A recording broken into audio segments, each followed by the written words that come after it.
So to establish a day of ceasefire and non-violence, a peace day with a fixed calendar date, then it was crucial that the United Nations member states were behind that idea.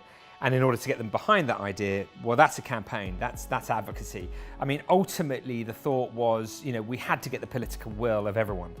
You've got to get two countries to put forward to the United Nations General Assembly an idea like this, and then it can be voted for by everyone, hopefully. You need to be patient with the process or it won't happen. Absolutely. And we need to be patient with the process as well, because unless you get support, it won't happen. Yes.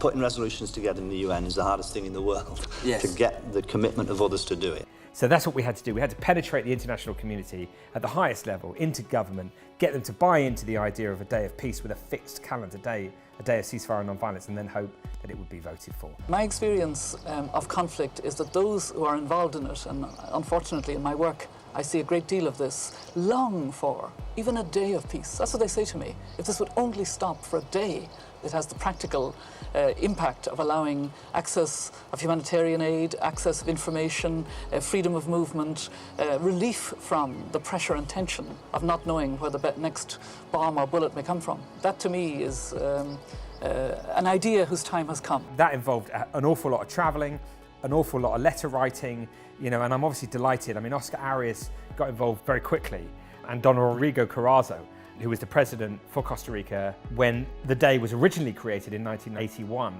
but the day didn't have a fixed calendar date, and it wasn't a day of ceasefire and non-violence, and that's mainly why people didn't know about it. High-level advocacy, getting political will is absolutely crucial, and the British government and the Costa Rican governments eventually put it forward, and the rest is history, as they say.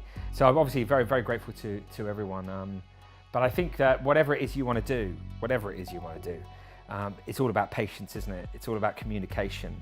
And it's also about making sure that when you have those important meetings that you get the idea across real quick. And that's where film really came into play. I have to say that being a filmmaker and making films from day one about the support that we were getting, and then cutting that support together, and then showing people, got other people to want to become involved. The camera was incredibly helpful in terms of opening up doors and getting us into the rooms that I don't think we would have got into if it hadn't been for the camera.